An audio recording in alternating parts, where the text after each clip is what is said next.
Hello everyone, स्वागत है हमारे यूट्यूब चैनल मिस्टर आशीष सब पे। साथियों, आज के इस क्लास में हम लोग कंप्लीट करने वाले हैं क्लास 10th का चैप्टर नंबर 2, जिसका नाम है विष के दांत। अभी तक साथियों हम लोगों ने क्लास 10th का चैप्टर नंबर 1 पूरा कंप्लीट कर लिया। लेखक परिचय, लेखक का नाम था साथियों उसमें डॉक्टर भीमराव अंबेडकर, जिन्होंने एक निबंध लिखा था। निबंध का नाम था साथियों श्रम विभाजन और जाति प्रथा। तो आज के इस क्लास में हम लोग साथियों कंप्लीट करने वाले हैं चैप्टर नंबर 2, जिसका नाम है विष के दांत, जिनके लेखक का नाम क्या है साथियों? नलिन बिलोचन शर्मा। इनके लेखक का नाम क्या है? नलिन बिलोचन शर्मा। साथियों, प्लेलिस्ट आपको डिस्क्रिप्शन में मिल जाएगा, वहां से जाके आप लोग हिंदी आराम से पढ़ सकते हैं। चलिए हम लोग देखते हैं इनका जन्म कब हुआ लेखक का। तो देखिए साथियों, इनका जो जन्म हुआ था 18 फरवरी 1916 ईस्वी को इनका जन्म हुआ था। नलिन बिलोचन शर्मा का जन्म कब हुआ था? 18 फरवरी 1916 ईस्वी को। कौन से स्थान में हुआ था? पटना के बंदरघाट में हुआ था। नलिन बिलोचन शर्मा का जन्म कहाँ हुआ था? पटना के बंदरघाट में हुआ था। साथियों, ये कौन से भाषा बोलते थे? तो ये जन्म से ही भोजपुरी भाषा बोलते थे। जन्म से ही भोजपुरी भाषा बोलते थे। और भोजपुरी भाषा कहाँ बोली जाती है? बिहार में बोली जाती है। तो ये कवि कैसे हैं? बिहारी कवि हैं। कौन से कवि हैं? बिहारी कवि हैं साथियों। आगे कहता है कि वे दर्शन और संस्कृत के प्रख्यात विद्वान थे। वे दर्शन और संस्कृत के प्रख्यात विद्वान थे। कौन? नलिन बिलोचन शर्मा। इनके पिता का नाम साथियों है रामावतार शर्मा। इनके पिता का क्या नाम है? रामावतार शर्मा। इनके ये ज्येष्ठ पुत्र हैं।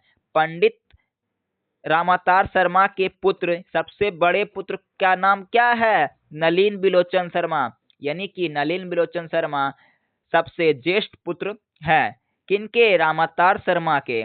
इनके माता का नाम साथियों है रामावती शर्मा। क्या नाम? रत्नावती शर्मा। माफ कीजिएगा, थोड़ा मिस्टेक हो गया। इनकी माता का नाम है साथियों रत्नावती शर्मा। क्या नाम है? रत्नावती शर्मा। अब देखिए साथियों, इन्होंने स्कूल की पढ़ाई कहाँ से की? तो स्कूल की पढ़ाई साथियों पटना के कॉलेजिएट स्कूल से इन्होंने अपनी पढ़ाई की। कौन से स्कूल के? पटना कॉलेजिएट स्कूल से इन्होंने अपनी पढ़ाई की। अब देखिए साथियों, आगे क्या कहता है कि ये हिंदी और संस्कृत से एमए किए। कौन? नलिन बिलोचन शर्मा पटना से हिंदी और एमए किए। हिंदी से भी एमए किए और संस्कृत से भी एमए किए। आगे कहता है साथियों कि वे हरप्रसाद दास जैसे कॉलेज, आरा हो गया, रांची हो गया, विश्वविद्यालय, और अंत में पटना विश्वविद्यालय के ये अध्यक्ष बने। साथियों, ये आरा हो गया, रांची हो गया, और भी अनेक प्रकार के पटना में जितने भी कॉलेज हैं, ये प्रिंसिपल वहां के रहे। कौन? नलिन बिलोचन शर्मा। कहते हैं आगे क्या कि सन 1959 में पटना विश्वविद्यालय के हिंदी विभाग, थोड़ा इसको इधर कर देते हैं, चलिए, हिंदी विभाग के वे अध्यक्ष हुए और वे अध्यक्ष बने। कौन? पंडित रामावतार शर्मा के बड़े पुत्र नलिन बिलोचन शर्मा जो है ये पटना के हिंदी के अध्यक्ष बने। कब? 1959 ईस्वी में पटना कॉलेज के। अब देखिए साथियों, इनकी मृत्यु के बारे में जानते हैं। इनकी मृत्यु जो है 12 सितंबर 1916 ईस्वी को इनकी मृत्यु हुई। 12 सितंबर 1916 ईस्वी को मृत्यु हुई नलिन बिलोचन शर्मा की। अब देखिए साथियों, जन्म और मृत्यु याद करने का एक अच्छा सा ट्रिक है। 1916 ईस्वी को ये जन्म लिए। नलिन बिलोचन शर्मा 1916 ईस्वी को जन्म लिए। अब देखिए 1900 को रहने दीजिए, 16 को जब हम लोग उल्टा करते हैं तो 61 बनता है, बन जाता है। तो देखिए साथियों, इसको जब उल्टा किए, पंडित ये जो है 1916 ईस्वी में इनका जन्म हुआ, और जब उल्टा करेंगे तो 1961 ईस्वी में इनकी मृत्यु हो गई। इस प्रकार आप लोग इस टेक्निक से याद रख सकते हैं कि ये जन्म और मृत्यु कब हुई इनकी।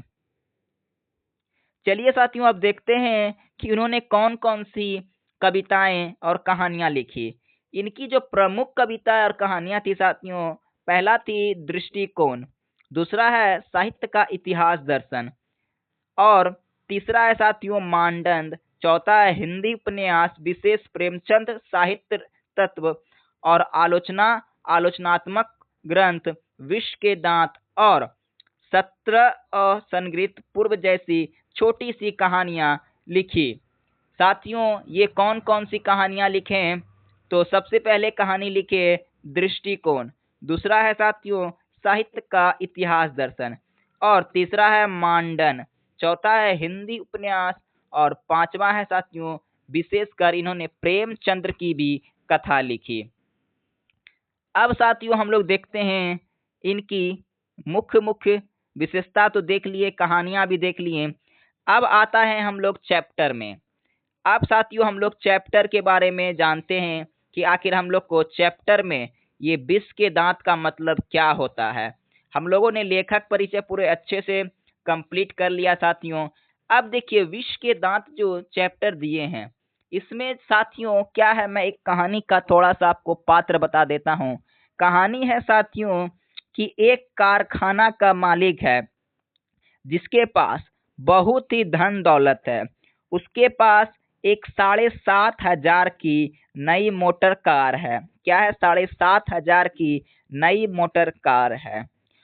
मोहल्ले में सभी लोग उसके कार की बड़ी तारीफ करते हैं। उसके कार जैसा साथियों किसी के पास कार नहीं है। एक बार अगर आप लोग कार में अपना चेहरा देख लीजिएगा तो इतना सुंदर दिखेगा साथियों कि हूबहू आपका पूरा चेहरा कार में चमक जाएगा। यानी कि कार इतनी सुंदर है कि उसकी जितनी तारीफ करे उतना कम है। आप लोग जिस प्रकार आईने में अपना फेस देखते हैं, ठीक उसी प्रकार आप लोग कार में भी अपना फेस देख सकते हैं। उसके बाद साथियों उनके एक किरानी है। कौन है? एक किरानी है जिसका नाम है साथियों क्या? मदन का पिता। क्या है? मदन का पिता, जो कि उसके कारखाने में किरानी का काम करता है। वो पेशे से व्यक्ति जो है उसका नाम होता है गिरधर। क्या होता है? मदन के पिता का नाम क्या होता है? गिरधर होता है। वह पेशे से क्या है? पेशे से साथियों एक किरानी है, बड़ा ही गरीब परिवार से है। सेन साहब की एक कार है जो कि साथियों बहुत चमकती धमकती है। सेन साहब के फैमिली में कौन कौन है? एक सेन साहब है, एक सेन साहब की पत्नी है, 5 लड़कियां हैं और एक बेटे हैं। पांचों लड़कियां साथियों बड़ा ही सुशील है, बिल्कुल कठपुतली की तरह। और एक खोखा नाम का बच्चा, उसे प्यार से खोखा बोलते हैं। नाम है कासू, लेकिन प्यार से उसको सब लोग खोखा खोखा बोलते हैं। सेन साहब का ये सपना होता है कि अपने बेटे खोखा को वो इंजीनियर बनाएंगे। तो क्या करते हैं सेन साहब, जब वो 5 साल का होता है तब से ही उनको इंजीनियर का चीज देते थे, जैसे कि इंजीनियर का ट्रेनिंग देने लगते थे। अगर खोखा घर में किसी भी सामान को तोड़ देता था या फिर फोड़ देता था, जैसे कूलर हुआ, पंखा हुआ, इस सब को अगर तोड़ दिया न, तो उसे उसके पिता डांटते नहीं थे सेन साहब। क्या बोलते थे कि ये बच्चा जो है कूलर के अंदर देखना चाहता है कि आखिर ये कूलर कैसे चलता है, टीवी के अंदर देखना चाहता है कि आखिर ये टीवी कैसे चलता है। क्योंकि वो तो इंजीनियर बनाना चाहता था अपना बेटा को, तो बोलता है कि मेरा बेटा इतना होशियार है कि अभी से ही उसको इंजीनियर में दिलचस्पी लगने लगी।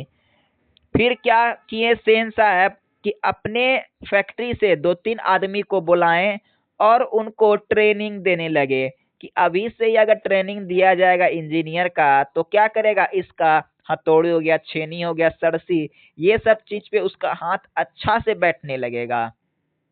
इन्हीं प्रकार की एक कहानी है साथियों।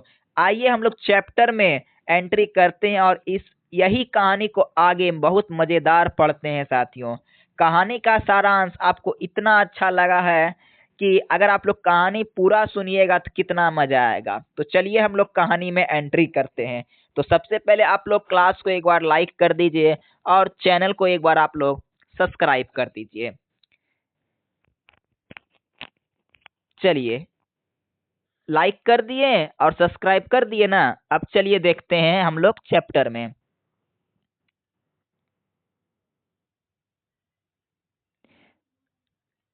साथियों कहता है कि सेन साहब की नई मोटर कार बंगले के सामने बरसाती में खड़ी है। काली चमकती हुई नम्रिड डंग जैसे कोयल घोंसले में कि कब उड़ जाए। सेन साहब को इस कार पर नाज है। बिल्कुल नई मॉडल 7,500 में आई है। साथियों बंगले के सामने, बंगला बोलते बहुत बड़ा जो घर होता है एकदम महल जैसा, उसे बंगला बोलते हैं। बंगले के सामने सेन साहब की कार खड़ी हुई है। बिल्कुल चमकती धमकती नई मॉडल की कार की कीमत बताया है 7,500। कितना है? 7,500। काली रंग चमक ऐसी कि अपना मुंह देख लो। कार इतनी सुंदर थी कि अपना मुंह आप लोग देख सकते। आपको ऐने की आवश्यकता नहीं पड़ेगी। आप उसमें ही अपना बाल कंघी कर सकते हैं, अपना फेस वगैरह पूरा साफ कर सकते हैं। इतनी चमक थी कार में। कहीं पर एक धब्बा दिख जाए तो क्लीनर और सोफर की सामत ही समझो। कार में अगर एक भी थोड़ा सा भी स्क्रैच या थोड़ा सा भी धूल दिख जाए तो क्लीनर और सोफर की सहमति समझो। कार को सुरक्षा रखने के लिए 2 नौकर रखे थे, क्लीनर और सोफर। ये क्या करते थे? कार की देखभाल करते थे कि कार को कोई टच न करे, कोई मोहल्ले वाले आदमी आके इसको छू न दे, कहीं से पक्षी वगैरह आ नहीं जाए और कहीं पे धूल वगैरह ना लग जाए। यानी कि ये पूरी तरीका से कार की देखभाल करते थे। कार में थोड़ा सा भी अगर स्क्रैच या गंदगी सेन साहब को दिख जाती थी तो क्लीनर और सोफर को बहुत डांटते थे। एकदम इतना डांटते थे कि वह लज्जित हो जाता। आगे कहता है कि मेम साहब की सख्त तकदीर है कि खोखा खाकी नहीं कि खोखा खोखी कार के पास भटकना ना पाए। मेम साहब यानी कि सेन साहब की पत्नी का क्या कहना है कि यह ध्यान रहे, किससे बोल रहे हैं? सोफर और क्लीनर से। यह ध्यान रहे कि खोखा और खोखी, खोखा का मतलब होता है लड़का और खोखी का मतलब होता है लड़की, ये दोनों जो है कार के सामने ना भटके। यानी कि उनकी 5 बेटियां और 1 लड़के कार के सामने यानी उसके आसपास भी ना भटके। लड़कियां तो पांचों बड़ी सुशील है, 5-5 ठहरी और सो भी लड़कियां तहजीब और तमीज की तो जीती जागती मुहूर्त ही है। मिस्टर और मिसेस सेन ने उन्हें क्या करना चाहिए यह सिखाया हो या नहीं, क्या क्या नहीं करना चाहिए, इनकी उन्हें ऐसी तमीज दी है कि बस लड़कियां क्या है, कठपुतलियां हैं। उनके माता पिता को इस बात का गर्व है कि वे कभी कभी किसी चीज को तोड़ती फोड़ती नहीं है। वे दौड़ती है और खेलती भी है, लेकिन सिर्फ शाम के वक्त, चूंकि उन्हें सिखाया गया है कि ये वक्त उनके सेहत के लिए जरूरी है। अब देखिए साथियों, सेन साहब की 5 लड़कियां हैं, पांचों बड़ी सुशील है। इतनी सुशील है कि मानो भोली भाली बिल्कुल गाय के समान। सेन साहब और मैम साहब ने उन्हें क्या क्या सिखाया है और क्या क्या नहीं सिखाया है। उन्हें सिखाया गया है कि क्या क्या करना है, ये नहीं सिखाया गया है, और क्या क्या नहीं करना है ये सिखाया है। यानी कि क्या क्या करना है ये नहीं सिखाया है और क्या क्या नहीं करना है ये सिखाया है। कौन? सेन साहब और उनकी पत्नी। बिल्कुल कठपुतली की तरह उनका एक नियम बना है कि वह शाम को ही अपना घर से खेलने के लिए निकले, अन्यथा वो नहीं निकले। अब देखिए क्या कहता है आगे। आगे कहता है कि वे ऐसी मुस्कुराहट अपने होठों पर ला सकती है कि सोसाइटी की तारिकाएं भी उनसे कुछ सीखने चाहे तो सीख ले, पर उन्हें सिखलाकर किलकारी मारना मारते हुए किसी ने सुना नहीं। सेन परिवार के मुलाकाती रसक के साथ अपने शरारती बच्चों से झींक कर कहते हैं, एक तुम लोग हो और एक मिसेस सेन की लड़कियां हैं। अब ये फूल का गमला तोड़ने के लिए बना है। तुम लोगों के मारे घर में कुछ भी नहीं रह सकता। अब देखिए, सेन साहब की लड़कियां इतनी भोली है कि आज तक मोहल्ला में कोई भी उनका एक हंसी भी नहीं सुना है कि वो किस प्रकार खिलखिलाकर हंसती है, किस प्रकार की बोलती है। आजकल की लड़कियां इतना जोर जोर से बोलेगी कि मोहल्ला में जितना भी आदमी होगा सब सुन लेगा। लेकिन सेन साहब की जो लड़कियां हैं वो इतनी सुशील है, इतनी धीमी आवाज में बोलती है कि मोहल्ले के आज तक कोई भी व्यक्ति उनकी आवाज नहीं सुने हैं। जब भी मोहल्ला में किसी प्रकार की लड़कियां कोई भी गलती करती है ना, तो सेन साहब की लड़कियां का उदाहरण दिया जाता है कि देखो सेन साहब की लड़की कितनी सुशील है, कोई भी सामान तोड़ती नहीं है, कोई भी सामान फोड़ती नहीं है। और एक तुम लोग हो, हर दिन सामाने फोड़ते रहती हो। यानी कि सेन साहब की लड़की इतनी सुशील है कि अब वो उदाहरण बन गई है पूरे समाज का कि उनके जैसा ही बनो। देखे कहानी में कितना इंटरेस्ट बात है साथियों, कि ये लड़कियों को इतना दबाया जा रहा है, इतना कि मानो कि कुटपुतली है, कठपुतली, यानी कि हाथ पर उसको नचाने वाला। कठपुतली किसे बोलते हैं? जिसको हाथ पर नचाया जाता है। अब देखिए आगे क्या कहता है। आगे कहता है, सो जरा, जहां तक सेन परिवार की लड़कियां का सवाल है, उससे मोटर की चमक धमक को कोई खतरा नहीं था, लेकिन खोखा भी तो है। लड़कियां तो भोली भाली है, उससे तो मोटर कार को कोई खतरा नहीं है, लेकिन एक बदमस्बा खोखा भी तो है उसका बेटा। खोखा जो एक ही है, सबसे छोटा है। खोखा ना उम्मीद बुढ़ापे की आंख का तारा है। खोखा साथियों क्या है? परिवार में सबसे छोटा लड़का है, जो कि ना उम्मीद बुढ़ापे की सहारा है। यानी कि वह ऐसा समय में जन्म लिया कि उससे उम्मीदें न रख सकते हैं कि ये बुढ़ापे का सहारा बनेगा, क्योंकि वह इतना बदमाश है, इतना बदमाश है कि उसे बार बार कोई भी व्यक्ति कोई भी चीज सिखाएगा तो खोखा समझेगा ही ना समझेगा। तो इसलिए लेखक क्या बोलते हैं, ना उम्मीद बुढ़ापे का आंख का तारा है। वो क्या है? ना उम्मीद बुढ़ापे का आंख का तारा। यानी कि उससे कोई उम्मीद न रखो कि बुढ़ापे में 2 रोटी अपने परिवार को, यानी कि सेन साहब को और उनकी पत्नी को खिलाएगा। आगे क्या कहता है कि यह नहीं कि मिसेस सेन अपना और बुढ़ापे का कोई ताल्लुक किसी हालात में मानने को तैयार हो, और सेन साहब को सचमुच बूढ़े नहीं लगते, लेकिन मानने लगने की छोड़िए।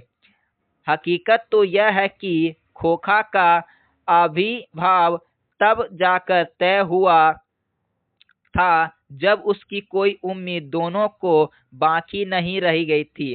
खोखा जीवन के नियम का अपवाद था, और यह अस्वाभाविक नहीं था कि वह घर के नियमों का भी अपवाद हो।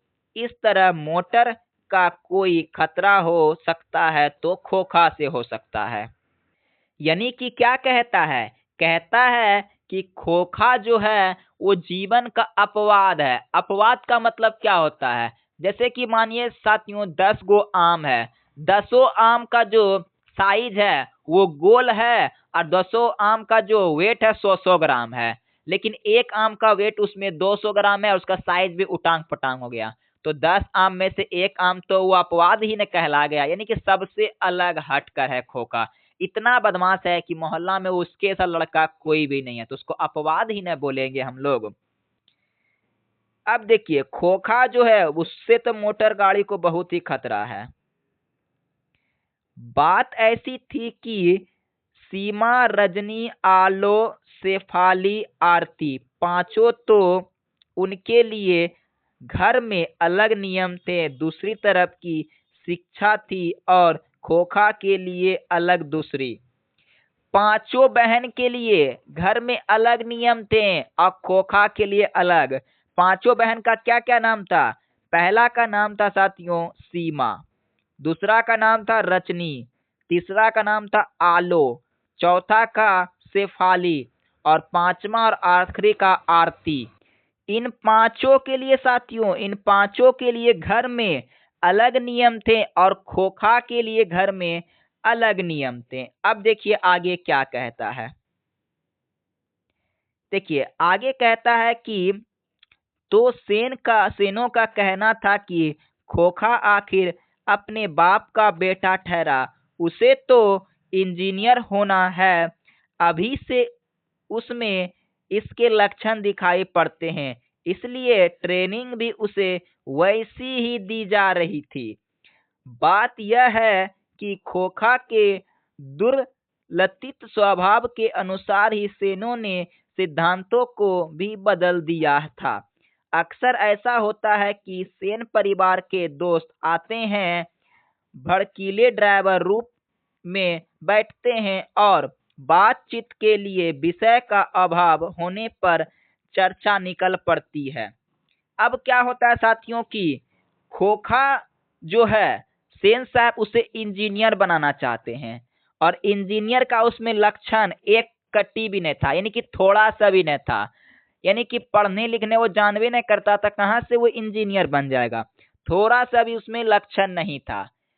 क्या होता है कि सेन परिवार में एक, यानी कि कहने का मतलब होता है कि सेन साहब का दोस्त आता है तो वो कहाँ बैठते हैं? वो साथियों ड्राइंग रूम में जा कर के बैठते हैं। उसके बाद क्या कहता है, फिर चर्चा होती है। जैसे कि हम लोग कभी कभी क्या होता है, दोस्त से मिलते हैं तो चर्चा करते हैं ना कि हाँ यार तुम्हारा क्या चल रहा है, क्या हाल समाचार चल रहा है, तुम क्या कर रहे हो क्या नहीं, इस प्रकार चलता है चर्चा। ठीक उसी प्रकार सेन साहब के घर उनके दोस्त आते हैं और चर्चा चलाते हैं। अब देखते हैं क्या चर्चा चलाते हैं। चर्चा चलाते हैं कि किसका लड़का क्या करेगा। चर्चा क्या होता है कि किसका लड़का क्या करेगा, भविष्य में क्या बनेगा उसका, ये तय कौन करेगा? उनके पिता ही तो करते हैं ना। कहता है तब सेन साहब बड़ी मौलिकता और दूरदर्शी के साथ फरमाते हैं कि वह तो अपने लड़के को अपने ढंग से ट्रेंड करेगा। देखिए सब दोस्तों में चर्चा चल रहा था कि उसका बेटा क्या बनेगा। फिर सेन साहब बोलते, मैं तो अपने बेटे को अपने ढंग से, एकदम सीना ठोक के बोलते हैं कि अपने ढंग से मैं इंजीनियर बनाऊंगा। उसको क्या बनाऊंगा? इंजीनियर बनाऊंगा। करे क्या? कर रहे हैं।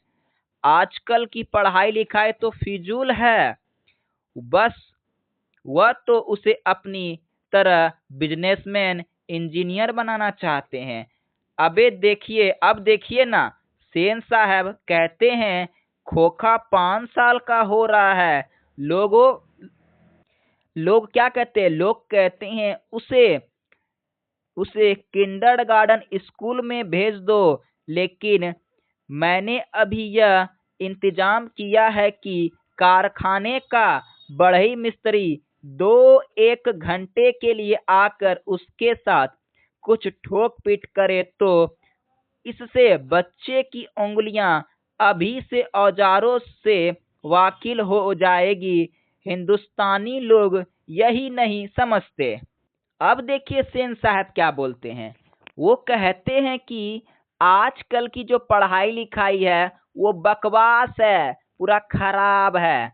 उससे कोई गांव का या शहर में रहते थे तो शहर का कोई व्यक्ति उससे बोलता है कि खोखा तो 5 साल का हो गया है, उसे स्कूल में एडमिशन करा दीजिए। कौन से स्कूल में? किंडरगार्टन में। किंडरगार्टन स्कूल होता था साथियों उस समय। उस स्कूल में एडमिशन करा दीजिए क्योंकि 5 साल का तो हो गया। लेकिन वह सख्त मना कर दिए, नहीं मैं खोखा को स्कूल में एडमिशन नहीं कराऊंगा, तो मैं तो उसे इंजीनियर बनाऊंगा। क्या किए वो इंजीनियर के लिए? अपनी ही फैक्ट्री से 1 या 2 बढ़ई को लाते हैं। क्या लाते हैं? 1 या 2 बढ़ई को लाते हैं और बोलते हैं कि खोखा को 2 से 3 घंटे टाइम दो ताकि वह औजारों को खटपुट कर सके। इनके हथौड़ी छेनी वगैरह जो होता है ना, कैसे फैक्ट्री में होता है काम वगैरह मजदूर सब करते हैं, इंजीनियर में होता है कि फैक्ट्री वाला यानी कि हाथ तोड़ा वगैरह जो निकालता है, क्या करो वो सब चीज इसको लाओ और अभी से इसको सिखाओ, ठक ठुक करेगा तो इसकी जो उंगलियां है ना अभी से औजारों में क्या होगा, फिट बैठने लगेगा। इस प्रकार सेन साहब बोलते हैं। अब देखिए आगे क्या है, कहानी बड़ा ही इंटरेस्ट है साथियों, एकदम बिल्कुल मजा आ जाएगा पढ़ने में, आपको लगेगा कि ना सिर्फ ध्यान से सुनिए, ठीक है ना। अब देखिए आगे क्या कहता है कि एक दिन का बकाया की है कि ड्राइवर रूम में सेन साहब के कुछ दोस्त बैठकर गपशप कर रहे थे। एक दिन का बात है साथियों, क्या था कि सेन साहब के ड्राइवर क्या करते, रूम में सेन साहब के कुछ दोस्तों के साथ बैठकर गपशप कर रहे थे, यानी ड्राइंग रूम में, ठीक है। उनमें एक साहस साधारण हैसियत के अखबारवासी भी थे, यानी कि उसमें एक व्यक्ति था जो कि नॉर्मल था, नॉर्मल परिवार से बिलोंग करता था, वो अखबार का काम करता था, इतना समझिए। और सेनों के दूर के रिश्तेदार भी होते थे। वो व्यक्ति जो अखबार का काम करता था वो क्या था, वो सेन परिवार के दूर के रिश्तेदार लगता था। साथ में उनका लड़का भी था, जो था तो खोखा से भी छोटा पर बड़ा समझदार और होशियार मालूम पड़ता है। एक समय की क्या था साथियों कि उसके अगले दिन उनके ड्राइंग रूम में, यानी कि जहाँ पे उनके दोस्त गप सप करते हैं, वहाँ पे एक अखबार वाला आता है। उसके साथ अखबार वाले के साथ एक बेटा भी आता है। अखबार वाला क्या है, दूर के रिश्तेदार है सेन साहब का। खोखा के यानी कि खोखा से भी छोटा उसका बालक था। क्या है, खोखा से भी उसका बेटा छोटा है। बिल्कुल एकदम सुंदर सा बालक था, समझदार था और होशियार था।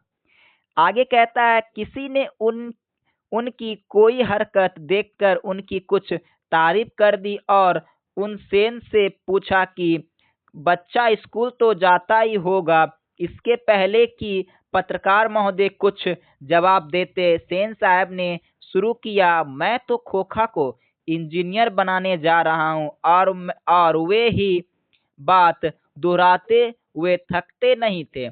पत्रकार महोदय चुप मुस्कुरात रहे। जब उसने फिर पूछा गया तो अपने बच्चों के विषय में उनका क्या ख्याल है, तब उन्होंने कहा, मैं चाहता हूं कि वह जेंटलमैन जरूर बने और जो कुछ बने उनका काम है, उसे पूरी आजादी रहेगी। सेन साहब इस उत्तर के शिष्ट और प्रच्छंद व्यंग पर एकंठ रह गए। होता क्या है साथियों कि अखबार वाले से कोई व्यक्ति पूछता है कि यह बच्चा स्कूल तो जाता है ना, पूछता है। तो जैसे ही वो पूछता है वो अखबार वाले से, तो अखबार वाले क्या जवाब देते हैं, कुछ बोलते भी नहीं है और सेन साहब डायरेक्ट बोल देते हैं कि मैं तो अपने बेटे को इंजीनियर बनाना चाहता हूँ। क्या इंजीनियर बनाना चाहता हूँ, यानी कि वो पागल हो गया था कि मैं अपने बेटे को खोखा को इंजीनियर ही बनाना चाहता हूँ। बार बार यही बात, मैं इंजीनियर बनाना चाहता हूँ, मैं इंजीनियर बनाना चाहता हूँ, मैं इंजीनियर बनाना चाहता हूँ। ये बात करते करते हुए थकते नहीं थे। फिर उसके बाद अखबार वाले थोड़ी सी आवाज में बोलते हैं कि मेरा बेटा जो है, मैं उसे जेंटलमैन जरूर बनना देखता हूँ, मैं उसे जेंटलमैन जरूर बनने के लिए देखता हूँ, लेकिन वह उसका पूरा आज़ादी है, यानी कि पूरा फ्रीडम है कि वह स्वतंत्र होकर अपना काम करे, उसे जो मन चाहेगा वह करेगा। सेन साहब से ये बात जैसे वो अखबार वाले बोलता है, सेन साहब एकदम गुस्से से लाल, एकदम मानो आग बबूला होकर के वहां से चले जाते हैं। अब देखिए क्या होता है, अब कहानी में थोड़ा सा इंटरेस्ट आया। कहता है कि तभी बाहर शोरगुल सुनकर सेन साहब उठने लगे तो उनके मित्रों ने भी आ जाने की इच्छा प्रकट की और उन्हीं के साथ बाहर आए। सेन साहब का सोफर एक औरत से उलझ रहा था औरत के पास एक 5 साल का बच्चा खड़ा था जिसे वह रोकने की कोशिश कर रहा था क्योंकि बच्चा बार बार सोफर की ओर छपट रहा था। ये बच्चा वही है जो कासू का 2 दांत तोड़ के हिला दिया। अब आया एंट्री हीरो का। क्या होता है कि सेन साहब तो गप कर ही रहे थे अखबार वाले से। ड्राइंग रूम में बैठकर बाहर से आवाज आता है शोरगुल का। शोरगुल में सेन साहब देखते हैं कि उनका ड्राइवर जो सोफर है एक औरत से उलझ रहा है, यानी कि एक औरत से झगड़ा कर रहा है। औरत के पास एक बच्चा भी है 5 साल का। ये वही मदन है। इस बच्चे का क्या नाम है? मदन नाम है। यही बच्चा क्या कर रहा है?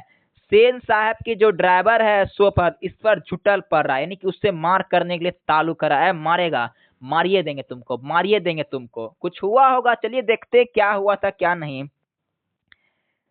सेन साहब को देखकर औरत सहम गई। सोफर ने साहब की ओर बढ़कर आदर के साथ कहा, देखिए साहब, मदन गाड़ी को छू रहा था। गाड़ी गंदी हो जाती। मैंने मना किया तो कहने लगा जा जा, तो मैंने उसे पकड़कर अलग कर दिया। इस पर मुझको मारने दौड़ा और अब उनकी माँ भी आकर खामखा मुझसे उलझ रही थी। मदन की माँ कुछ कहना चाहती थी लेकिन सेन साहब के सटे होंठ को देखकर चुप रहे। सेन साहब ने बड़े संयम पर कठोर स्वर में कहा, मदन की माँ, मदन को ले जाओ और देखना वह फिर ऐसा हरकत ना करे। क्या हुआ साथियों कि सेन साहब जब बाहर आते हैं तो ये घटना देखते हैं। उसका ड्राइवर क्या बोलता है कि देखिए न साहब, ये लड़का जो है मदन, ये कार को छू रहा था। इतने में ही कार को सिर्फ छूने पर वो क्या किया, मदन को ढकेल दिया। तो मदन का जो घुटना है न साथियों, घुटना, वो क्या हो गया, वो फूट गया, यानी कि घुटना में चोट लग गया। घुटना में चोट लग गया। और क्या किया, सेन साहब को जो ड्राइवर सोफर जो था वो क्या किया, 2-3 गो बात और लगा चढ़ा के बोल दिया सेन साहब को। सेन साहब एकदम आग बबूला गुस्से में एकदम सेन साहब किसको देख रहे थे, मदन को और मदन की माँ को। एकदम पूरा चुपचाप सेन साहब गुस्से से लाग बबूला हो रहे थे। उनका होंठ कुछ बोल नहीं रहा था। बस लास्ट में इतना बोलते हैं कि मदन की माँ, मदन को ले जाओ। बस इतना कहकर अब देखिए कहानी में क्या होता है, देखते हैं। कहता है कि मदन की माँ अपने बच्चे के बाएं घुटने से निकलकर हुए खून को पोंछते हुए चली गई, क्योंकि उसके घुटने में चोट लग गया साथियों, तो इसलिए माँ जो है घुटने को पोंछते हुए चली गई। ठीक है। ड्राइवर ने शायद ढकेल दिया था और वह गिर पड़ा था, लेकिन एक मामूली किरानी के बेटे को सेन साहब के ड्राइवर ने धक्का दे दिया और उसे चोट आ गई। तो आखिर ऐसा कौन सी बात थी? एक मामूली किरानी के, यानी कि एक मामूली ड्राइवर ने सेन साहब के किरानी जो काम करते थे मदन गिरधर लाल के बेटे को धक्का दे दिया। आखिर इसका क्या कारण था? गाड़ी वाला तो मामला हुआ साथियों कि वह गाड़ी को छू दिया था, लेकिन कहानी में क्या होता है कि और भी बड़ा इंटरेस्टिंग बात आता है कि आखिर इसका और क्या क्या कारण है। अब देखिए साथियों, अब कहानी में एंट्री होता है मदन का। हीरो आ गया है। अब देखिए क्या होता है। अब देखिए साथियों, अब ध्यान से एकदम सुनिएगा क्या कहता है। कहता है कि ठीक इसी वक्त मोटर के पीछे खट खट की आवाज सुनकर सेन साहब लड़के सोफर भी दौड़ा और लोग सीढ़ियों से उतरकर अपनी अपनी गाड़ियों की ओर चले।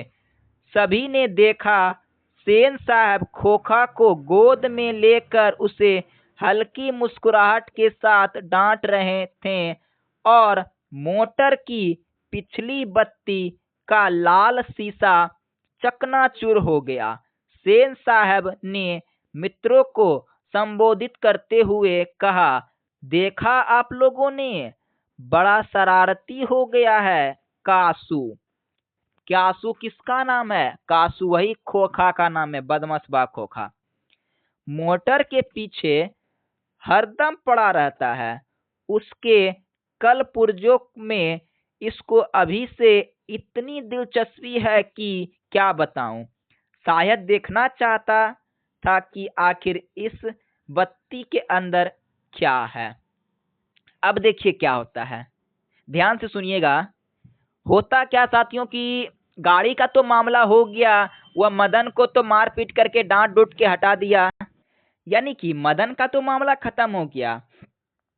सेन साहब तो ड्राइंग रूम में फिर गए, फिर बैठे अपने दोस्तों के साथ। फिर बाहर जो है खट खट की आवाज आती है और देखते हैं सेन साहब की जो कार चमकती हुई एकदम काले रंग की। देखते हैं कि इसका जो हेडलाइट होता है ना, उसका शीशा चकनाचूर हो गया। क्या हो गया? चकनाचूर हो गया। और ये भी देखते हैं कि उनके जो दोस्त जिन कार से आए थे ना, उन कारों का टायर का चक्का पंचर हो गया, यानी कि हवा निकाल दिया। खोखा क्या किया? सेन साहब का गाड़ी का शीशा जिसमें बत्ती जलती है वो भी तोड़ दिया, और सेन साहब के जो ड्राइवर थे, यानी कि सेन साहब के जो दोस्त थे, उनका भी टायर पंचर कर दिया। सेन साहब हल्की मुस्कुराहट के साथ अपने दोस्तों के सामने लज्जित ना होने पड़े, इसलिए एकदम धीमी स्वर में बोलते हैं, ओहो तोड़ दिया मेरा लाल। देखते हैं भैया, यानी कि जो उनका दोस्त का थे, देखते हैं दोस्तों कितना अभी से इसको इंजीनियर में इतना दिलचस्पी है। देखना चाहता था कि आखिर लाल बत्ती के अंदर बत्ती कैसे जलता है, ये टायर के अंदर हवा भरल है, कैसे भरल है हवा, गाड़ी कैसे चलती है। इतना बदमाश था दोगलाऊ। देखे ना कितना बदमाश था, एकदम पूरा बदमाश। तो सेन साहब क्या करते, फिर बच्चे को गोद में लेते हैं और फिर लेकर जाते हैं। अब देखिए आगे क्या होता है। आगे कहता है कि सेन साहब खोखा को जमीन पर रखकर अपने दोस्तों के साथ उनकी कार की ओर चले। उन्होंने अपने मित्रों की हाव भाविक देखी नहीं, देखते ही तो कुछ समझ पाते, इसमें शक ही था। मिस्टर सिंह अपने कार के पास पहुंचे और सेन साहब को नमस्कार कर दरवाजा खोलने के लिए बढ़े और फिर रुके। उनकी निगाह अचानक ही अगले चक्के पर पहुंच गई। उन्होंने नजदीक जाकर देखा और परेशानी की हालत में खड़े हो गए। टायर बिल्कुल बैठ गया था, शायद पंचर हो गया था। सेन साहब भी आगे बढ़े और कुछ झिलकाते हुए बोले, कहीं ऐसा तो नहीं कि कासू ने हवा निकाल दी हो। ड्राइवर जरा दूसरे चक्कों को देखो लो और पंप ले आकर हवा भर दो। हाँ, कुर्सियां लॉन में लगवा दो, तब हम वहीं बैठेंगे। कहता है क्या कि गाड़ी तो पंचर कर दिया, फिर क्या किया? दूसरा का गाड़िया पंचर कर दिया। दोस्तों बहुत सारे थे सेन साहब के, दूसरा गाड़ी पंचर कर दिया। जैसे ही सेन साहब के दोस्त घर जाने के लिए निकलते हैं, देखते हैं क्या कि फिर से उनका चक्का जो है टायर वो हवा निकाल देता है। कौन? खोखा। सेन साहब क्या बोलते हैं कि जाओ पंप लाओ और भर दो, क्योंकि इतना न जाने लोग खोखा जो था कितना न कितना गाड़ी का सेन साहब के घर में जितने भी लोग उनसे मिलने आते थे, सबका ये गाड़ी का टायर क्या करते थे? पंचर कर देता था। अब सेन साहब तो बार बार पंचर वाले के पास जाएंगे नहीं, इसलिए उन्होंने क्या किया? पंप ही मंगवा लिया घर पे। बड़े घराने थे, बड़े लोग थे, क्या किया? पंप ही मंगा लिया। उसके बाद ये अपने ड्राइवर को बोलते हैं, जाओ इसमें हवा भर दो, तब तक मैं ड्राइंग रूम में बैठता हूँ। ठीक है, कुर्सियां वहां लगा दो। अब देखते हैं साथियों क्या कहता है। अब देखिए क्या कहता है। कहता है कि ड्राइवर ने एक कार का चक्का लगाकर सूचना दी कि दूसरे और के पिछले चक्के की भी हवा निकल गई। काम तो कासू बाबू का ही पड़ता है, इधर ही खेल रहे थे। शोफर ने बताया और पंप लाने चला गया। क्या होता है कि एक चक्का तो पंचर कर दिया, फिर दूसर का चक्का पंचर कर दिया। एकदम ड्राइवर इज्जत के साथ क्या बोलते हैं सेन साहब को कि देखिए न सेन साहब, लगता है कासू बाबू ने क्या किया, दूसरा चक्का भी पंचर कर दिया। बस ये बोले और चुपचाप जाएं और चकवा को पंप से हवा भर दिए। कासू बाबू कितना इज्जत दिए, और यही जो ड्राइवर शोफर था मदन को चिल्ला रहा था और घुटना फोड़ दिया था। देखे कितना इज्जत दे रहा था ये बदमाश को, कासू बाबू कह के बुलाया इसको। कहता है कि मुखर्जी साहब की गाड़ी शकुलस थी और वह अपने पत्रकार महोदय के परिवार के साथ चलते बने। सेन साहब और मिस्टर सिंह लॉन में कुर्सियां पर बैठकर बात करते रहे। बातों के सिलसिले में ही सेन साहब ने बताया कि कासू ने इधर चक्कों से हवा निकालना की हिम्मत जान ली है और मौका मिलते ही शरारत कर गुजरता है। उनका अपने ख्याल था कि उनकी इस हरकतों को देखकर तो यह साफ मालूम पड़ता होता है कि इंजीनियर में उनकी अभी से ही दिलचस्पी है। इसी तरह की दूसरी मेम की लिखल है मतलब की बात होती रही तब तक कि चक्कों में पंप नहीं हो गया और मिस्टर सिंह रुकते नहीं हो गए। अब देखिए क्या कहते हैं। कहते हैं अपने दोस्त से क्या कि देखिए ना, मेरा बेटा कासू वो हवा से क्या कि चक्का से यानी चक्के में से हवा निकालना सीख गया है। वो क्या करता है, जितना भी मेरे दोस्त मेहमान सब आते हैं वह सब के चक्के से हवा निकाल देता है। लगता है उसको इंजीनियर में बहुत ही दिलचस्पी है। ये बात करते करते हुए थकते नहीं हैं। इसलिए मैं क्या किया हूँ, मैं घर पे ही पंप ले आया हूँ। ये बोलते हैं सेन साहब। अब देखते हैं आगे क्या होता है। अब देखिए आगे क्या कहता है।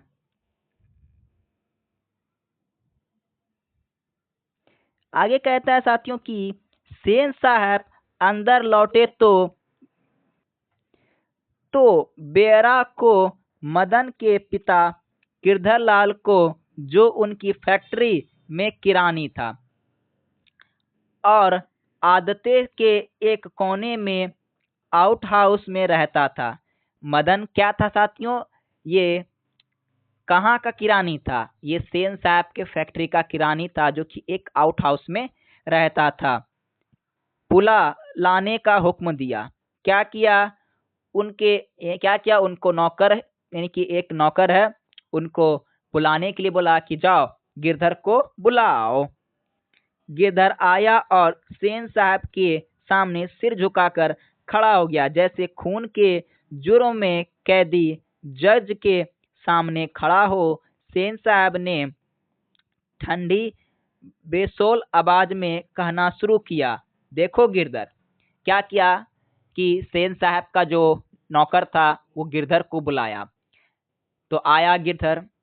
उसके बाद गिरधर ऐसा एकदम चुपचाप खड़ा था सेन साहब के सामने, मानो कि वो कितना बड़ा गलती कर दिया, जुर्म कर दिया उसके सामने, एकदम पाप ही कर दिया। एकदम सिर झुका करके, जी हुजूर जो हैं आप ही हैं, आपके अलावा मेरा कोई नहीं है, इस प्रकार कहते हैं। क्या सेन साहब देखो, देखते हैं।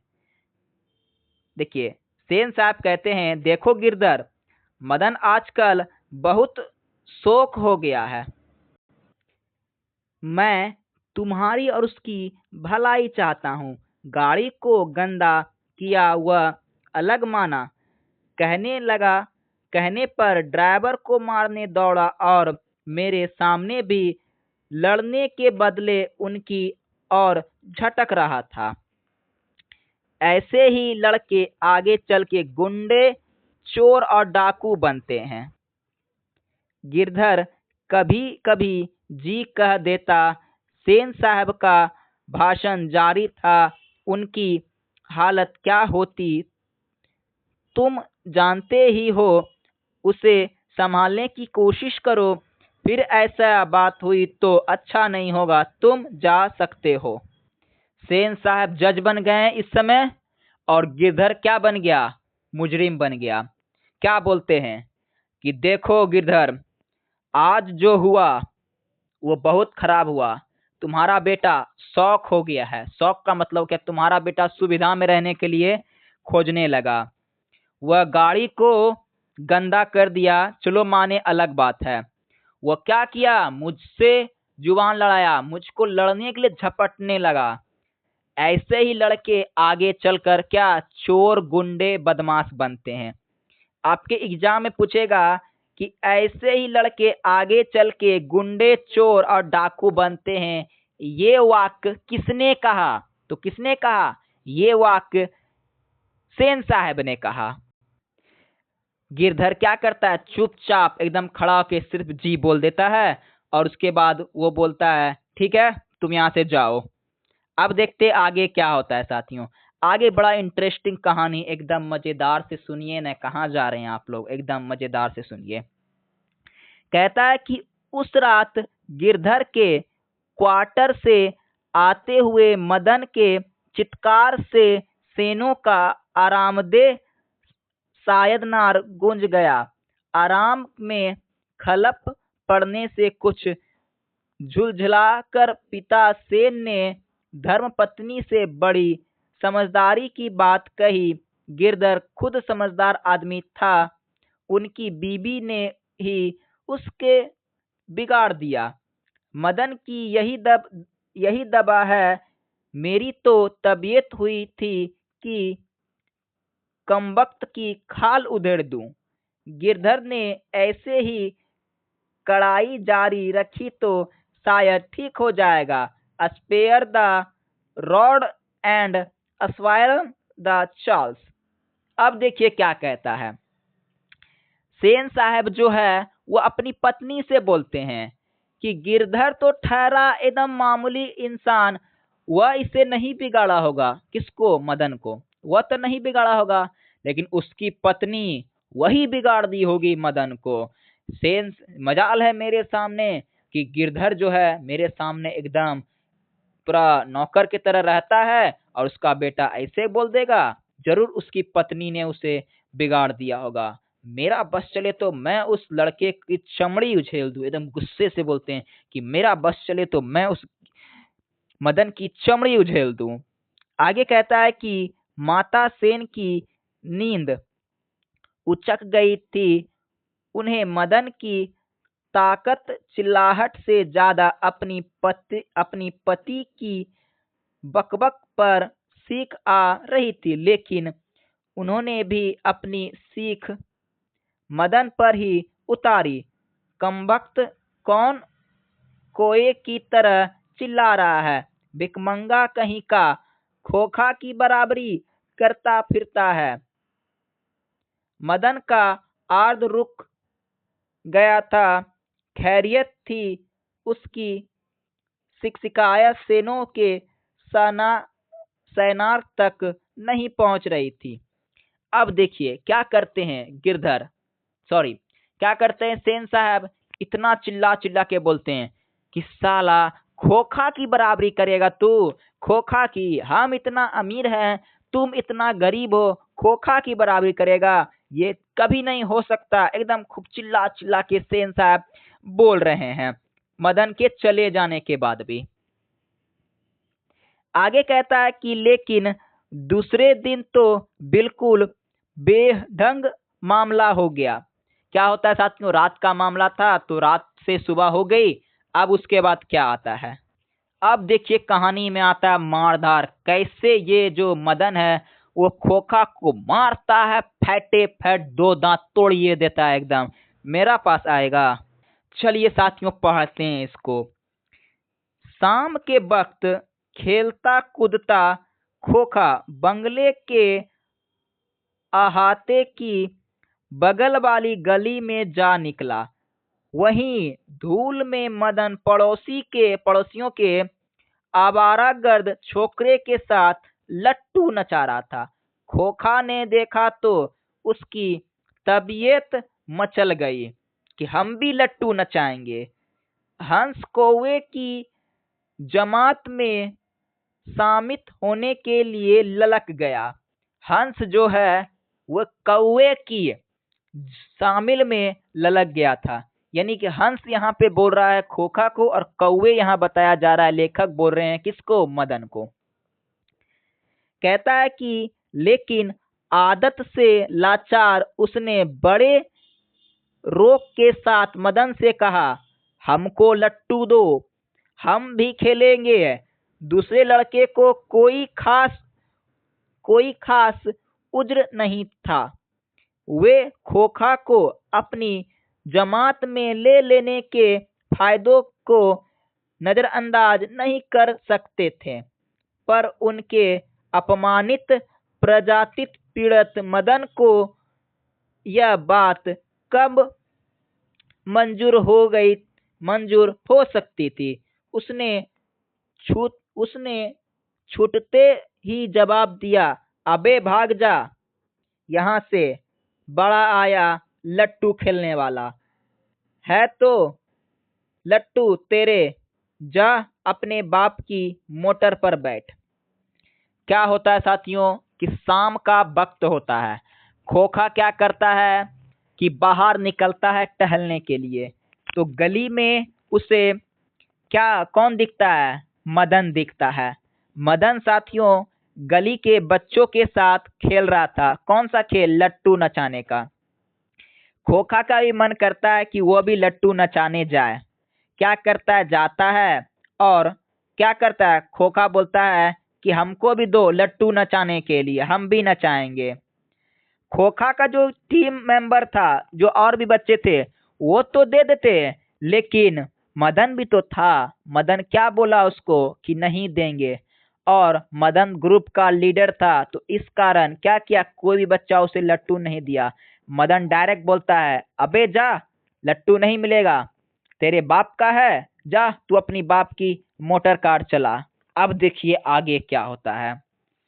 आगे बड़ा ही इंटरेस्ट, एकदम मजेदार कहानी है। कासू 23 में आ गया। वह इसी उम्र में नौकरों पर, अपनी बहनों पर हाथ चला देता था, और क्या तमाचा कि उसे कोई कुछ कर दे। उसने आव भाव न देखा न ताव। मदन को एक घूसा रसीद कर दिया। कासू साथियों 5 साल का था। कासू जिसको कि हम लोग बोलते हैं खोखा, वो 5 साल का था। बड़ा बदतमीज लड़का था। शुरू से मैं बता रहा हूँ कि वो बड़ा बदतमीज लड़का था। वो क्या करता था, घर के जो नौकर थे, उनकी बड़ी बड़ी बहन 5 थी, उन पर भी क्या करता था, ये मार देता था, हाथ उठा देता था। तो मार देता था तो आदत बन गया था कासू का कि मारपीट करने का। तो वो क्या किया, वो ना आव देखा न ताव दिया, मदन को एक फैट दे मारा। क्या क्या? मदन को एक फैट दे मारा। अब देखिए साथियों मदन क्या करता है। चोर गुंडो डाकू होने वाला मदन भी अब मारने वाला था। क्या क्या? मदन भी गुस्से से लाल हो गया। वह झट कासू पर टूट पड़ा। दूसरे लड़के जरा हटकर इस द्वंद्व युद्ध का मजा लेने लगे, लेकिन यह लड़ाई हड्डी और मांस की, बंगले की पिल्ले और गली के कुत्ते की लड़ाई थी। आहत में यही लड़ाई होते रही तो कासू, देखते हैं आगे क्या होता है, तो कासू शेर हो जाता। वह वहां से तो 1 मिनट बाद ही वह रोता हुआ जा लेकर भाग निकला। मदन और झोपड़ियों वालों यानी कि महल और झोपड़ियों वालों की लड़ाई में अक्सर महल वाले ही जीतते हैं, पर उसी आहत में जब दूसरे झोपड़ियों वाले उसकी मदद अपनी ही खिलाफ करते हैं, लेकिन बच्चों को इसकी अलग करे, उन्होंने ना तो उसे दुर्द्युम्न लीडर की मदद की और ना अपने माता पिता के मालिक के लाडले की मदद की। हाँ, लड़ाई खत्म हो जाने पर तुरंत ही सहमत हुआ ती तिबितर हो गया। अब देखिए क्या होता है। कासू और मदन में द्वंद्व युद्ध छिड़ा, लड़ने लगा। वह लड़ने लगा, ऐसा लड़ा साथियों मानो कि कोई कुत्ता बिल्ली के पल्ले लड़ रहा है। एकदम पूरा द्वंद्व युद्ध चल रहा है। गांव के जितने भी लड़के वहां पे खेल रहे थे सब हट गए और युद्ध का मजा लेने लगे। कासू क्या किया, जैसे तैसे वहां से भागा।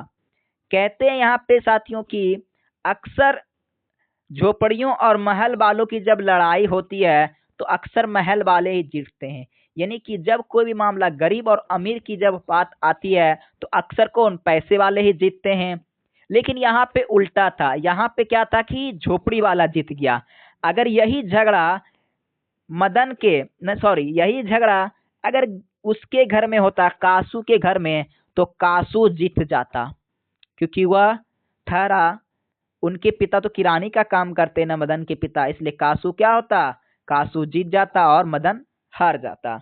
जैसे तैसे कासू क्या किया, वहां से भाग निकला। अब देखिए आगे क्या आता है। आगे कहता है कि मदन घर नहीं लौटा, लेकिन जाता ही कहाँ, 8-9 बजे तक इधर उधर मारता मारता फिरता रहा। फिर भूख लगी तो गली के दरवाजे से आहिस्ता आहिस्ता घर में घुसा। उसके लिए मार खाना मामूली बात थी। डर था तो यही कि आज मार और दिनों से भी बुरा होता, लेकिन उपाय ही क्या था। वह पहले रसोई में घुसा, माँ नहीं थी। बगल के सोने वाले कमरे में बातचीत की आवाज आ रही थी। अपनी उसने तमीनान के साथ भर पेट खाना खाया। फिर दरवाजे के पास जाकर अंदर की बातचीत सुनने की कोशिश करने लगा। उसे बड़ा ताजुब हुआ। उसके बाबूजी गरज उसके बाबूजी गरज तरज नहीं रहे थे। उनकी माँ ने कोई बात नहीं पूछी और जिसे वह ठीक से सुन नहीं सका, तो उसके बाबूजी ने सलझा कर कहा, अरे भाई, बतलाया तो साहेब ने फिर यही कहा, आज से तुम्हारी कोई जरूरत नहीं। कल से मकान छोड़ देना और अपनी तनख्वाह ऑफिस से ले लेना। मदन के काम की कोई बात नहीं हो रही थी। उनकी सजा की तजवीज़ होती रही थी तो सुनने की कोशिश भी करता हुआ। क्या होता है साथियों, मदन तो लड़ाई कर लिया, मदन और कासू दोनों। रात हो गया। क्या हुआ कि मदन घर नहीं पहुंचा, यानी कि घर लेट से पहुंचा। कितना बजे, जब 8-9 बज गया तब इधर उधर भटकता रहा, क्योंकि उसे डर था कि आज उसे इतना मार लगेगा कि और दिन से उसे ज्यादा मार लगेगा। क्योंकि क्या क्या कासू से झगड़ा किया और कासू का 2 दांत तोड़ दिया। साथियों, मदन के लिए मार खाना आम बात था। उसके पिता जो है मदन को हमेशा डांटते रहते थे, उसे कभी भी प्यार नहीं करते थे, कभी प्यार से 2 बात नहीं बोलते थे, कभी भी उसे गले नहीं लगाए थे। तो क्या हुआ साथियों कि मदन घर पहुंचा। घर में अंधेरे में क्या किया, सोने वाले जो रूम थे उसमें गया और पहले भर पेट एकदम राजा की तरफ बैठ के हुआ खाना खाया। उसके बाद अपनी माँ और पिता की बातें सुना। पिता उसके कह रहे थे कि आज मालिक जो है बुलाएं, परंतु उसने किसी बात की छेड़ नहीं की कि तुम्हारा बेटा मेरे बेटे को 2 दांत तोड़ दिया, मारपीट हो गया, कुछ नहीं बोला। बस इतना बोला कि कल से तुम काम पे नहीं आना और तुम जो बंगला में रहते हो उसे खाली कर देना और अपना जितना भी पैसा है उसे आकर के ले लेना। यानी कि डायरेक्ट बोलते हैं सेन साहब कि तुम अपना हिसाब किताब कर लेना और ऑफिस में आकर के पैसे ले लेना। मदन की वहां कोई बात ही नहीं की थी कि तुम्हारा बेटा आया मारपीट किया। अब देखिए आगे क्या कहता है साथियों, बस अब आगे खत्म हो जाएगा, थोड़ा सा बचा हुआ है। कहता है कि वह दबे पांव बरामदे में रखी चारपाई की तरफ सोने के लिए चला तो अंधेरे में उसका पैर लोटे से टकराया। लोटे की ठक ठक की आवाज सुनकर गिरधर बाहर निकला आया। मदन की अम्मा भी उसके साथ थी। मदन चौककर यानी कि मदन चौक कर घुमा और मार खाने की तैयार में आ छाती को अपने हाथ से बांध कर खड़ा हो गया। मदन अक्सर अपने पिता के हाथ पीटता था, वह बहुत पीटने पर रोता भी था मगर बहादुरी के साथ। गिरधर निषाद निष्ठुरता के साथ मदन की ओर बढ़ा। मदन ने अपने दांत भींच लिए। गिरधर मदन के बिल्कुल पास आ गया कि अचानक वह ठिठक गया। उसके चेहरे से नाराजगी का बादल हट गया। उसने लहर कर मदन को अपने हाथों से उठा लिया। मदन हक्का बक्का अपने पिता को देख रहा था। उसे याद नहीं उसके पिता ने कब उसे इस तरह प्यार किया था। अगर कभी किया था तो गिरधर उसी बेपरवाही, उल्लासा और गर्व के साथ बोल रहा था जो कि किसी के लिए भी नौकरी से निकल जाने पर ही मुमकिन हो सकता है। शाबाश बेटा, एक तेरा बाप है और देखते आगे क्या है। एक तेरा बाप है और तू तो वे खोखा के 2-2 दांत तोड़ा। हा हा हा। देखिए साथियों क्या होता है कि खोखा रात के अंधेरे में ड्राइंग रूम सोने के लिए जा रहा था। फिर क्या होता है कि सोने के लिए जाता है तो उसका पैर अचानक लोटे से टकरा जाता है तो टन टन की आवाज आती है। टन टन की जब आवाज आती है तो देखता है कि गिरधर यानी कि उसकी माता और पिता उसके सामने आते हैं। एकदम मदन पूरा मार खाने के लिए रेडी है। मानो वह सीना एकदम छाती चौड़ा करके वह खड़ा है, क्योंकि मदन के लिए मार खाना तो आम बात है। वह हमेशा ही मार खाते रहता था, तो इसलिए वह मार खाते खाते इतना ठोस बन गया कि कोई भी उसे कोई कुछ बोल दे तो कोई फर्क नहीं पड़ता। आया उसका पिता, प्यार से उसे गले लगा लिया। एकदम मदन पूरा सख्त होकर के देखने लगा अपना पिता को, मानो क्या हो गया। पहली बार साथियों आप किसी चीज को देखिएगा तो आश्चर्यचकित हो जाएगा। मदन को इस बात का अंदाजा भी नहीं था और याद भी नहीं था कि उसके पिता आखिर कब इस तरह उसे गले लगाएं। एकदम पूरा गले लगा लिए और मदन से क्या बोलते हैं कि देखो बेटा, यहाँ से देखिएगा वाक्य। कहता है कि कहाँ गया वाक्य, हाँ, कहता है कि शाबाश बेटा, एक तेरा बाप है और एक तू, वे खोखा के 2-2 दांत तोड़ दिए। शाबाश बेटा, मैं किरानी के काम करता था, फिर भी इतना सख्त वहां पर गलती होती थी हम लोग की भी, लेकिन मैं वहां चुप रहता था। और एक जो तू है कि मेरे बेटे होने पर मुझको गर्व है कि तू मेरा बेटा है, ये जानते पर भी कि तेरे बाप वहां पे काम करता था और हम लोग ऐसे परिवार से बिलोंग करते थे कि तू न कुछ देखा क्या किया, एकदम सच्चाई के प्रति अपना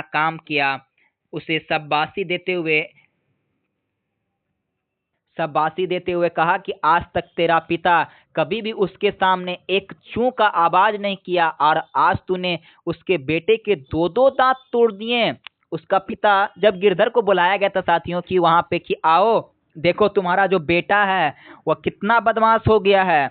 एकदम गिरधर क्या था, चुपचाप खड़ा था, एकदम सिर झुकाकर खड़ा था। तो देखिए साथियों कहानी कैसा लगा, एकदम कहानी बड़ा ही इंटरेस्टिंग था साथियों। मैं भी पढ़ा, आप भी पढ़ें। एकदम कहानी ऐसा लगा कि मानो हम लोग किसी चीज में यानी कि कोई भी जगह में फिल्म देख रहे हैं। कितना मजेदार कहानी था साथियों। देखिए ये पाठ का प्रश्न है। आप लोग कहानी अगर अच्छे से पढ़ लिए होंगे साथियों तो आप अपने से भी बना सकते हैं। क्योंकि देखिए साथियों आप लोग अपने से अगर बनाइएगा तो बिहार बोर्ड का जब एग्जाम होगा तो कितना मजा आएगा। देखिए साथियों आपके दोस्त और आपके भाई बहन क्या करते हैं, मान के रखिए कि आपका दोस्त एग्जाम दिया, उसका 300 नंबर आया। कितना है, 300 आया। अगर आप उस समय 400 450 नंबर ले आइएगा तो कितना गर्व होगा। मेरा मार्कशीट दिखता है, नंबर कितना अच्छा है, तो अच्छा रहेगा साथियों। इसलिए मेरे प्यारे साथियों मैं आप लोग से रिक्वेस्ट करता हूँ कि कहानी को अच्छे से पढ़िए। हिंदी बहुत ही इजी है, हर चीज दुनिया में इजी है साथियों, लेकिन आपको सिर्फ करना चाहिए, सिर्फ करने आना चाहिए। हिंदी आपको मैंने पढ़ा दिया, सेकेंड चैप्टर साथियों। इसका प्रश्न उत्तर आप हमको क्या कर सकते हैं, भेज सकते हैं इंस्टाग्राम में। हमारे टेलीग्राम में ज्वाइन हो जाइए, एक बार क्लास को लाइक कर दीजिए और सभी स्टूडेंट को शेयर कर दीजिए साथियों। जो भी आपके क्लासमेट है, क्लास में जितने भी भाई बहन पढ़ते हैं, आपके जितने पड़ोसी हैं, ग्रुप वगैरह जितना है, सब साथियों सब में इसको शेयर कर दीजिए और एक बार सब्सक्राइब कर दीजिए। तो देखिए साथियों हम लोग का खत्म हो गया। आप लोग कमेंट कीजिए क्या इसको बना लीजिएगा या फिर मैं बना करके एक और क्लास ले आऊंगा। तो ठीक है साथियों हम लोग मिलते हैं अपने अगले क्लास में। मैं इसका क्वेश्चन आंसर अगले क्लास में ले आऊंगा। और एक बात साथियों, क्लास 10th का मैथ जो है ना वो भी स्टार्ट हो गया। फर्स्ट चैप्टर खत्म हो गया है, सेकेंड चैप्टर भी आज आज खत्म हो जाएगा, बहुपद का है। उसके बाद साथियों तीसरा चैप्टर स्टार्ट होगा। इसलिए साथियों क्लास को आप लोग एकदम रेगुलर कीजिए ताकि आप लोग को भी बेनिफिट हो, अपने साथियों को बताएं और अपने इस चैनल को शेयर करें। ठीक है साथियों मिलते हैं हम लोग अपने अगले क्लास में, तब तक के लिए जय हिंद, धन्यवाद।